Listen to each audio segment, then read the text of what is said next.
चलिए दोस्तों, फिर अपना यहाँ पे हम लोग टाइप नंबर 1 स्टार्ट करते हैं। यहाँ पे हम लोग क्या कर रहे हैं अब हम लोग यहाँ पे अपना टाइप नंबर 1 स्टार्ट करने वाले हैं। परसेंटेज का टाइप नंबर 1 क्वेश्चन नंबर 4 के अंदर हम लोगों ने टाइप नंबर 1 को स्टार्ट किया है। टाइप नंबर 1 क्या कहता है उसे समझिएगा गाइस। टाइप नंबर 1 का कॉन्सेप्ट बड़ा ही तगड़ा कॉन्सेप्ट मैं आप लोगों को पढ़ाने वाला हूँ। इस क्वेश्चन को बेसिक तरीके से करते हैं तो स्टूडेंट काफी ज्यादा टाइम इसके अंदर वेस्ट करते हैं, लेकिन इसका बिल्कुल एक जबरदस्त तरीका बताऊंगा जिससे ये वाले क्वेश्चन सबसे जल्दी आप लोगों के सोल्व होंगे। चलिए सबसे पहले क्वेश्चन को रीड करना स्टार्ट करते हैं। दोस्तों आप लोगों से बोला गया है एक क्लासरूम है जिसमें लड़के और लड़कियां हैं, है ना। लड़के और लड़कियों का अनुपात कितना दे रखा है? लड़के और लड़कियों का अनुपात आपको दे रखा है 11:9। ठीक है, लड़के हैं लड़कियां हैं, उनका अनुपात कितना दे रखा है? 11:9 आप लोगों को दिया गया है। कितना दिया गया है? 11:9 आप लोगों को दिया गया है। ठीक है, अगर आपसे कहा गया कि अगर 17% लड़के फेल हो जाते हैं किसी परीक्षा में, 17% लड़के, यहां पे क्या है, यहां पे लड़के होगा, 17% लड़के परीक्षा में फेल हो जाते हैं, जबकि लड़कियां 22% फेल होती हैं, जबकि कुल केवल 22% लड़कियां परीक्षा में असफल होती हैं। तो एक परीक्षा में पास होने वाले छात्रों का प्रतिशत बताइए वो कितना होगा। बात समझ में आई? यहाँ पे आप लोगों को कहा गया है कि एक क्लासरूम के अंदर जो लड़के और लड़कियां हैं उनका अनुपात 11:9 है। कितना है उनका अनुपात? 11:9 आप लोगों को दिया गया है। ठीक है, और आप लोगों से क्या बोल दिया गया? आपसे बोल दिया गया कि 17% तो लड़के फेल हो गए और 22% लड़कियां फेल हो गई। तो आप टोटल बता दो मुझे कि टोटल कितने लड़के या लड़कियां टोटल कितने पास हुए होंगे, है ना। तो देखो, एक तो इसका बेसिक तरीका होता है, बेसिक तरीके से करते रहोगे इस क्वेश्चन के अंदर काफी ज्यादा कैलकुलेशन बनेगी, है ना। इसको देखो हम लोग किस तरीके से सोल्व करते हैं। पैटर्न समझो, बहुत ही सिंपल पैटर्न है। एक बार समझ में आ गया, इस तरीके के क्वेश्चन सेकंडों में आप लोग उड़ाओगे। देखो यहां पर आप लोगों को फेल वाली टर्म दी गई है। कितनी दी गई है? लड़के तो हैं 17% फेल, लड़कियां हैं 22% फेल, ये दिया गया है। अब देखो जो वैल्यू छोटी है, कौन सी वैल्यू छोटी है? 17 छोटी है ना, 17 और 22 में 17 छोटा है, तो इसे हम लोग 17 की फेल वाली टर्म को हम लोग 17 में तोड़ देंगे। क्या कर देंगे? 17 में तोड़ देंगे। भाई 22 को हम लोग 17 प्लस 5 लिख सकते हैं। 22 को क्या हम लोग 17 प्लस 5% लिख सकते हैं? लिख सकते हैं ना दोस्तों। हम लोगों ने 22 को कितना लिख दिया? 17 प्लस 5% लिख दिया। चलिए बहुत बढ़िया दोस्तों, आप लोगों ने कहा यदि टोटल 17% स्टूडेंट फेल होते, 17% बॉयज 17% लड़कियां, तो मुझे कोई दिक्कत नहीं आती, है ना। मैं डायरेक्टली कह देता कि टोटल 17% फेल है तो आपके 83% क्या हो जाएंगे? पास हो जाएंगे। लेकिन जो ये 5% एक्स्ट्रा फेल हो गई, इनकी वजह से दिक्कत है। तो इसको आपको क्या करना पड़ेगा? जो एवरेज का चैप्टर आप लोग पढ़ते हो, एवरेज का चैप्टर, उसके अंदर से ये मेथड उठाया गया है। भाई जो ये एक्स्ट्रा फेल हो रहे हैं इनको उठा लो जरा। जो एक्स्ट्रा फेल हो रहे हैं, क्यों इतने फेल हो रहे हैं? 5% फेल हो रहे हैं। और संख्या कितनी है इनकी? 9। संख्या कितनी है इनकी? संख्या है दोस्तों इनकी 9। तो आपने कह दिया सर 5 निम 45, 5 निम 45, टोटल 45%, है ना। इसे डिवाइड कर दोगे टोटल नंबर से, इसे डिवाइड कर दोगे किससे? टोटल नंबर से। 11 और 9 कितना हो गया? 20। टोटल नंबर से डिवाइड कर दो तो कितना आ जाएगा? ये 2.25 आ जाएगा। 2.25 आ जाएगा? नहीं आएगा? ये बताओ जल्दी से मुझे। तो फेल वाली संख्या पता चल गई आपको? फेल वाली संख्या पता चल गई? नहीं चली? मुझे ये बता दो केवल। फेल वाली संख्या पता चल गई ना। 17% तो थे, उसमें प्लस 2.25% लड़कियों को और ऐड कर दो, 2.2% लड़कियों को और ऐड कर दो, तो टोटल कितने हो गए? टोटल 19.75% स्टूडेंट फेल हैं। आपको बताना है पासिंग वाला, तो पासिंग वाला कितना आ जाएगा? पासिंग वाला दोस्तों आ जाएगा आपका कितना? 100 माइनस 19.75। दोस्तों मुझे पता है तरीका आप लोगों को भी निकालना आता है, इस वाले क्वेश्चन को बिल्कुल आसानी से आप लोग भी कर सकते हो, लेकिन इससे आसान तरीका नहीं हो सकता। इसके अंदर बिल्कुल भी कैलकुलेशन नहीं रही आपके लिए। ये जो मैंने मेथड बताया है, इस मेथड के अंदर कैलकुलेशन बिल्कुल भी नहीं बची आप लोगों के लिए। अगर बेसिक तरीके से करते तो आप लोग एक्स वाई लेकर क्या करते रहते? मल्टीप्लीकेशन करते रहते।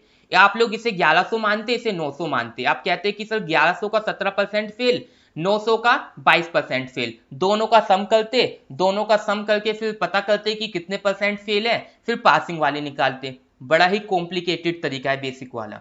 ये तरीका बहुत ज्यादा जबरदस्त है। अपने अगले साल से जब सीईटी लागू होगा, ऐसे तरीके आप लोगों के लिए बहुत ज्यादा बेनिफिशियल होंगे अपनी रैंक को इंप्रूव करने के लिए।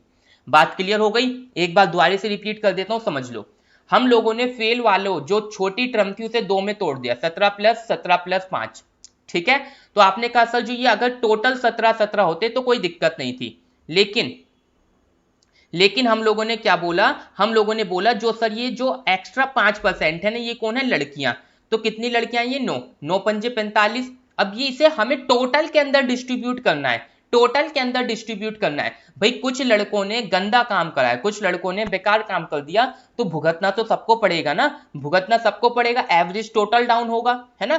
तो ये सबके बीच में आपको बांट देना है। 45 को आपने सबके बीच में बांट दिया तो 2.25, तो सीधा सीधा आपका आंसर आ गया। ओहो हाँ, सॉरी, ये आपका कितना हो जाएगा, 19.25, सॉरी, ठीक है। यस, इसे 25 कर देना, ये थोड़ी सी मिस्टेक है। यस 25 ही होगा, बिल्कुल आंसर आपका 80.75 ही आएगा। यस, विजेंद्र ने बिल्कुल ठीक बताया। ठीक है दोस्तों, बिल्कुल सेम क्वेश्चन, अलग तरीके का, सेम अपना टाइप नंबर 1 जो मैंने अभी आपको बताया, बिल्कुल उसी तरीके का क्वेश्चन है ये, इसे सोल्व कीजिए। जो सीपी रेशियो है 2 आर्टिकल का 13:7 है ना। आपका जो लागत मूल्य, क्रय मूल्य जिसे आप लोग कहते हैं, वो 13:7 है, ठीक है। पहली वस्तु पर एक व्यक्ति को क्या होता है, 22% की हानि हो जाती है, जबकि दूसरी वस्तु पे बंदे को 26% की हानि हो जाती है। तो उसे पूरे बिजनेस के अंदर टोटल कितनी हानि हुई है। बिल्कुल सेम क्वेश्चन हमने बना दिया परसेंटेज का, देखने में लगता है प्रॉफिट एंड लॉस का, लेकिन अपने परसेंटेज के टाइप नंबर 1 से हम लोग इसे सोल्व कर सकते हैं। बेसिक तरीके से करोगे तो घबराओगे, लेकिन जो तरीका बताया है उससे करोगे तो बल्ले बल्ले है, आराम से हो जाएगा। सोल्व करो, आंसर बताओ। इसके लिए मैं ऑप्शंस लिख देता हूँ। टोटल कितना लॉस हुआ है ये आप लोगों को बताना है, तो इसके लिए मैं ऑप्शंस लिख देता हूँ आपके सामने। सर 20% का लॉस हो रहा है क्या? दूसरा कहाँ गया अपना? सर क्या टोटल लॉस हमारा 25% का हो जाएगा? टोटल लॉस या 23.4% का होगा, या टोटल लॉस आप लोगों का 28.25 का होगा? निकालो भाई।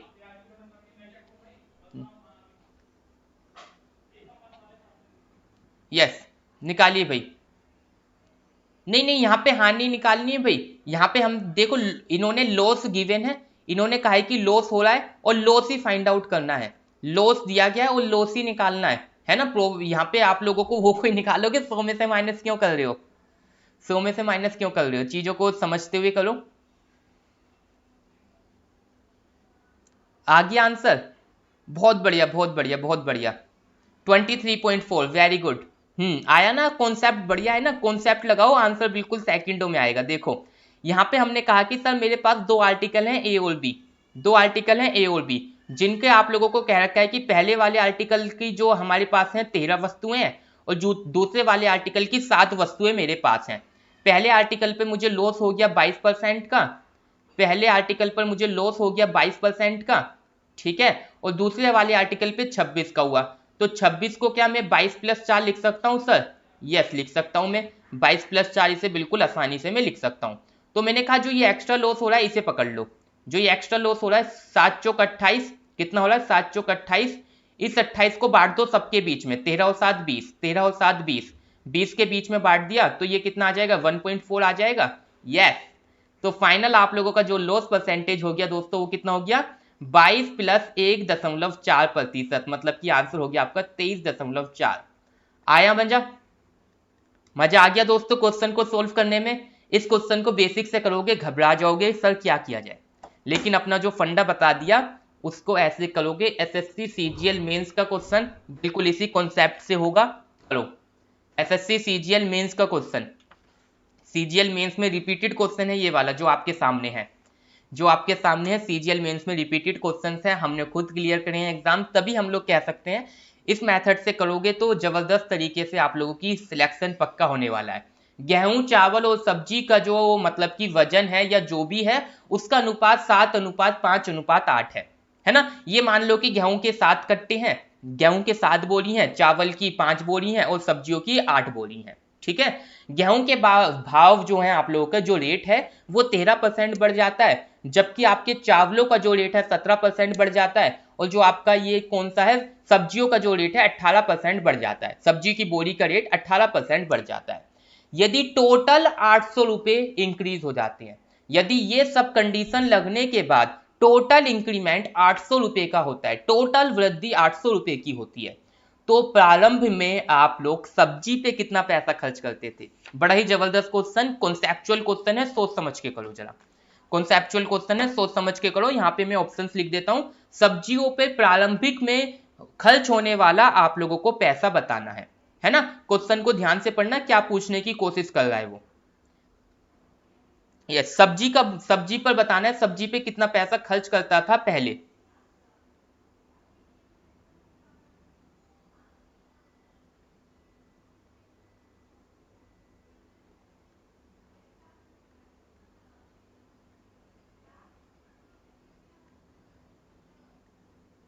बड़ा ही जबरदस्त लेवल का क्वेश्चन है,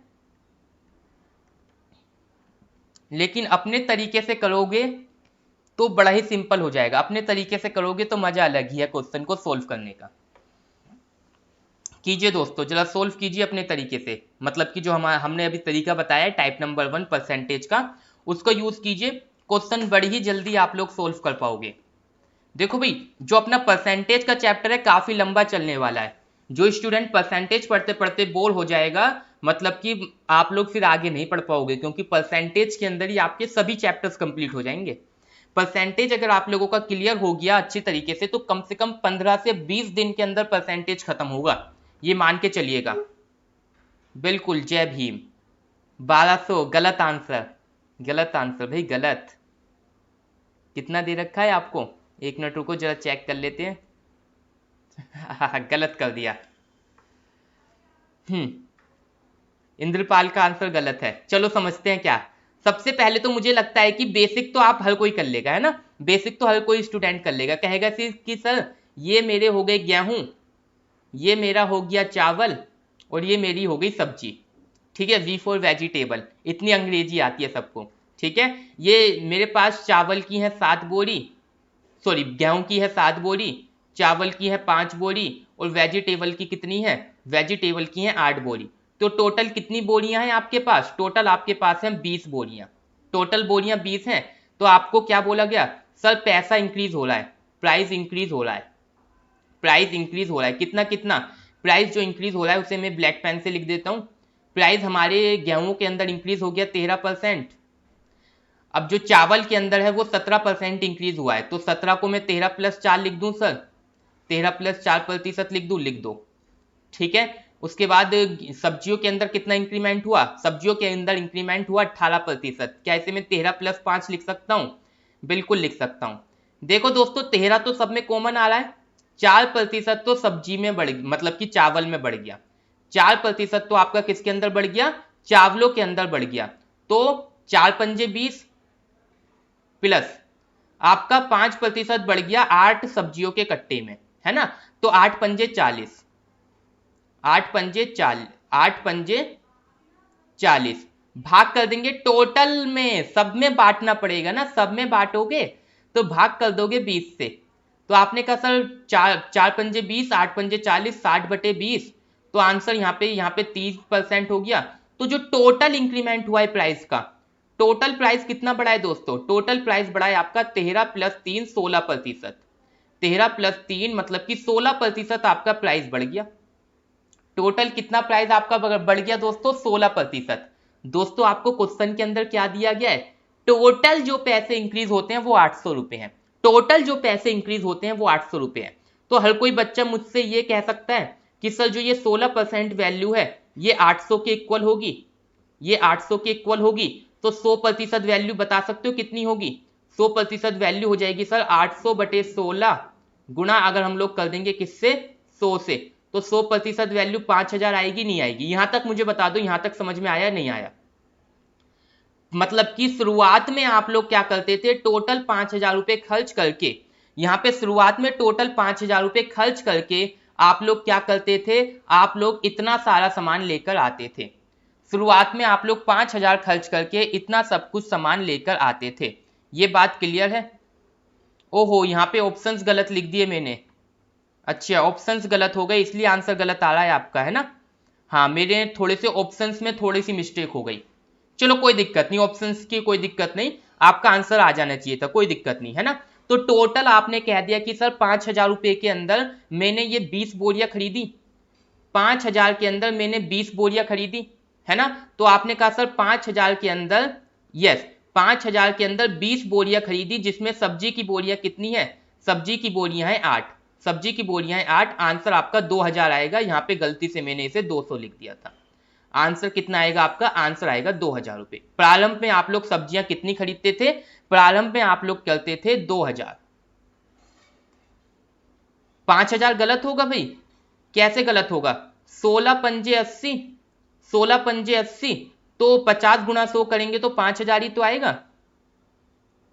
लॉन्ग नहीं है, बिल्कुल ठीक है। 16 पंजे 80, 16 पंजे 80, 16 पंजे 80 हो गया, यहाँ पे 50 हो गया, 50 गुणा 100 किया तो 5,000 आ गया, है ना? ये आपका 100% क्या होता है, इनिशियल होता है ना हमेशा। जो 100% होता है वो कॉस्ट प्राइस को मानते हो ना। यदि हम लोग CISI की बात करें तो हम लोग क्या करते हैं, हाँ बिल्कुल मैं समझा रहा हूं, इस चीज को चलो क्लियर कर लेते हैं। दोस्तों आप लोग कहते हो कि सर मेरा CP और SP मुझे 10% का प्रॉफिट हुआ, 10% का प्रॉफिट हुआ, तो आप कहते हो कि सर मेरा CP 100% है तो मेरा SP कितना हो जाएगा, वो 110% हो जाएगा। ठीक है, तो जो 100% वैल्यू होती है वो किसकी होती है, वो आपके इनिशियल वाले की होती है, जिसको परसेंटेज के अंदर, CP को ही परसेंटेज के अंदर इनिशियल वैल्यू कहा जाता है। परसेंटेज के अंदर इसे हम लोग इनिशियल वैल्यू कहते हैं, इसे हम लोग फाइनल वैल्यू कहते हैं, इसको हम लोग क्या कहते हैं, फाइनल वैल्यू कहते हैं। उसी तरीके से दूसरा तरीका लो भाई, आप लोग कहते हो सर SI के अंदर, CISI का चैप्टर जब आप लोग पढ़ते हो, CISI का चैप्टर पढ़ते हो, सर 10% मेरा रेट ऑफ इंटरेस्ट है, 10% मेरा रेट ऑफ इंटरेस्ट है ना? तो मैंने कहा सर मतलब कि आपका जो 100% है वो क्या है, 100% प्रिंसिपल है, तो जो अमाउंट होगा वो 110% हो जाएगा, अमाउंट आपका 110% हो जाएगा, क्योंकि इंटरेस्ट ये है ना, ये हो जाएगा। भाई CISI भी तो यही कहता है, CISI भी यही कहता है कि सर मेरा प्रिंसिपल यदि 100 है तो अमाउंट मेरा 110 हो जाएगा। बातें आ रही है समझ में? बिल्कुल सब चीज इंटरलिंक है दोस्तों, सब चीज इंटरलिंक है। वही मैंने कहा 16% का मुझे 16% मेरा यहाँ पे क्या हुआ है, इंक्रीमेंट हुआ है, तो 16% की वैल्यू 800, तो 100% क्या है, 100% इन 20 बोरियों की वैल्यू है, 20 बोरी की वैल्यू है।